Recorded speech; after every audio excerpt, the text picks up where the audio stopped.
The steel doors opened, and the whole prison fell quiet.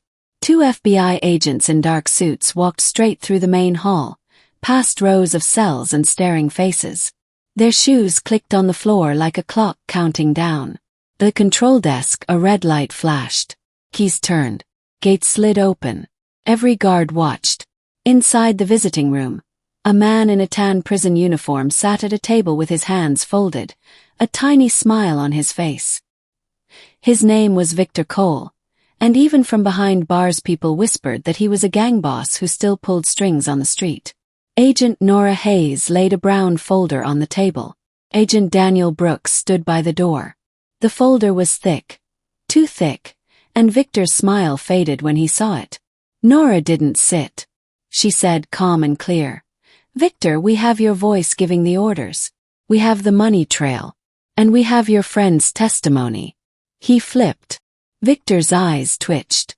That was the word that hit him, flipped. Someone close to him had told the truth. Someone had switched sides. Nora opened the folder and showed a photo of a small black phone buried in a cup of instant noodles, right next to a bed like Victor's. Then she pressed play on a recorder. A voice came out, the sound thin but sharp. The voice told a plan. The voice said names. The voice said where to meet, who to scare, and how to make it look like an accident. And the voice was Victor's. Agent Brooks clicked the handcuff chain to the table ring to keep Victor from standing. The room felt cold. Outside the glass, the warden watched with folded arms. 2 guards shifted their weight and looked at each other. Nora slid a second paper across the table, a signed statement from someone Victor trusted, with big block letters at the bottom. "I swear this is true." Victor stared at the signature, and for the first time his hands shook. Nora said, "Your friend talked, Victor. He told us everything." Victor leaned back and breathed out through his nose. "Who?" he asked, his voice slow and low. "Who flipped?" Nora didn't answer. She turned one more page and tapped it with her finger. "You ran a crew from inside this prison. You used guards you thought you owned. You sent fear through this town. It stops today." The door behind Nora opened. A figure stepped in, wearing a gray hoodie, nervously tugging the sleeves. The hood came down. Victor's face changed from stone to fire. It was his right-hand man. Victor slammed both palms on the table. Metal rang and the whole room froze. Before he could shout, the prison alarm howled. Not the slow bell for count time, but the loud, rising scream for danger. Red lights spun. Doors locked. Somewhere down the hall, something heavy hit the ground. The warden grabbed his radio and yelled for a full lockdown. Nora spun toward the glass. Brooks reached for the panic button. Victor lifted his eyes to the ceiling and smiled again, like a man who had guessed the next page in a book. The lights flickered once. Then everything went black. Hours earlier, the day had started like any other. The sky over Rockford State Prison was pale and wide. A thin wind pushed a candy wrapper across the parking lot. Inside, breakfast trays slid along a steel counter. Inmates shuffled in line, talking in quiet voices. The loudest sound was the clatter of spoons. Victor Cole sat at a corner table, not eating. He liked to save breakfast for later. He fed on control. Even in prison, he picked where people stood, who sat, who spoke, and who didn't. That was his trick. He didn't shout. He whispered, and other people did the shouting for him. In a cell 3 tiers up, a young inmate named Tommy Finch traced a finger along the wall where the paint bubbled. Tommy had a soft voice and big eyes that made him look younger than he was. He wasn't part of Victor's crew, but he worked in the laundry, and that meant he heard things. Things about a phone hidden in a shoe, about a guard who looked away at the right times, about a message tucked under a folded sheet that said, "Tonight." In the administration building, Warden Lyle Pratt stood at the window and watched the yard. Lyle was a big man with a tired face. He believed in the rules, but the rules had holes like a screen door. He knew Victor's name before Victor ever arrived. He had felt the way a gang boss could bend a place with just a look. That morning, Lyle signed the day's count forms and reminded himself to call the state office about the broken camera on the west stairs. He wrote it down. He had written it down yesterday too. Across town, Agent Nora Hayes set her phone on speaker and drove through a green light. Her partner, Agent Daniel Brooks, read off a list. "We have bank records showing cash your guy never filed," he said. "We have calls from the prison to a number we traced back to a burner that ended up in a car that followed a witness home. And we have a person ready to testify that Victor gave the order from inside." Nora kept her hand steady on the wheel.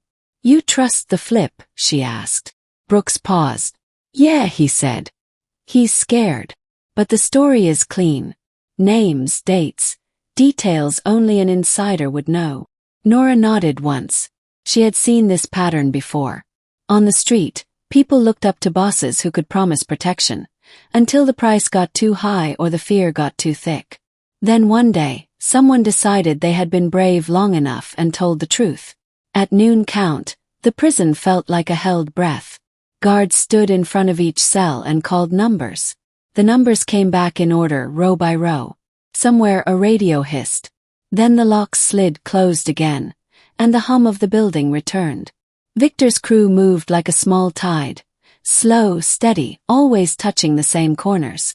They passed notes in the laundry. They traded favors. They acted like they didn't know each other until they did. Tommy Finch carried a basket of folded uniforms and walked past the chapel. He saw a guard tilt his hat down, and an inmate slip a bar of soap under a bench. Tommy kept moving. He didn't like getting stuck in other people's plans. But when he reached the laundry room door, he heard a whisper from the mop closet. "Hey," someone said. "You Tommy." Tommy paused. A thin hand pushed out a piece of paper. "Take this to the infirmary cart," the whisper said. "Now." Tommy didn't take the paper. He pressed his lips together and shook his head. He kept walking heart fast. He didn't want to be a piece on someone else's board. In the prison infirmary, Nurse Carla West checked a list of pill counts and frowned at a missing line of initials. She tapped her pen. "Keep it tight, people," she said. "No mistakes." Carla had a daughter in middle school and a habit of snapping her gum when she was nervous. Today she snapped a lot. On a side street near the prison, a brown van sat with two people inside and coffee cups sweating in the cup holders. They were FBI techs, and their screens showed different lines of numbers that looked like rain. One of them, Mia, wore a baseball cap and had a pen tucked behind her ear. "Signal bump," she said, pointing at the screen. "South block. Same timing as last week." "He's still talking." Nora's voice came over the radio. "Copy that. Hold position. We're going in at 1400. Mia checked the clock. 1:11 p.m. Victor Cole's story didn't start in prison. It started on a cracked sidewalk where he learned that people move the way you push them if you pushed right. He sold small things for bigger men until one day the bigger men worked for him. He never drove the car. He made the map. He never pressed the trigger. He wrote the rule. And when he finally went to prison, he didn't cry or beg. He looked at the bars and saw a fence, and fences have gates, and gates have people who open them. He wasn't going anywhere now. He didn't need to. He could make the world come to him. After lunch, Victor met with his assigned counselor. They talked about steps and choices. Victor listened and nodded and didn't say much.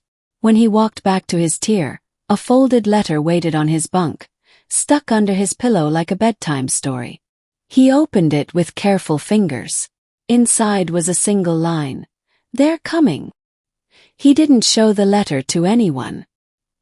He just smiled a little and refolded it like origami until it disappeared in his fist. At the same time, Agent Brooks reviewed the affidavit one more time. The key piece was the witness, a flip who used to be Victor's right-hand man. His name was Darren Pike, and he knew the crew's code words, the drop spots, and the yes or no signals Victor sent through the laundry tags. Darren had sat in a quiet room with a recorder and said it all, every word like a pebble dropped in a lake that would one day become a wave. "Why are you doing this?" Brooks had asked Darren. Darren had stared at the floor. "Because he pointed me at people like they were targets," he said.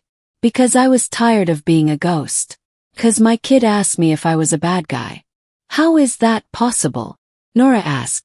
Because, Mia said, and her voice went tight. Someone just opened a side door that should never open. The warden's face went red. He knew what that meant. A bad key or a bad man. Victor closed his eyes for a second like he was listening to music only he could hear. Nora took a breath. She could feel the cliff edge under her feet. The plan had been simple. Walk in, present the evidence, take Victor to a deeper hole, walk out with the witness alive. Now the ground had shifted. Now there was a word stuck to the glass and too many footsteps in the hall. She turned to Darren. Listen to me, she said, her voice firm and slow, the way a coach talks to a player at the last timeout. You did the right thing. We're gonna keep you breathing. Do exactly what I say. Darren nodded fast like a bird. Nora looked at Brooks. We go hard and straight, she said. No stops. Brooks nodded. The first shape hit the doorway like a shadow cutting into light. And in that split second, before anyone could tell if the shape was friend or enemy, guard or ghost, Victor Cole leaned forward, chain clinking, and whispered one sentence that made the hair rise on Nora's arms. Agent Hayes, your witness isn't the only one who flipped. The room went colder than steel. The shadow in the doorway stepped into the light. And that is where we stop.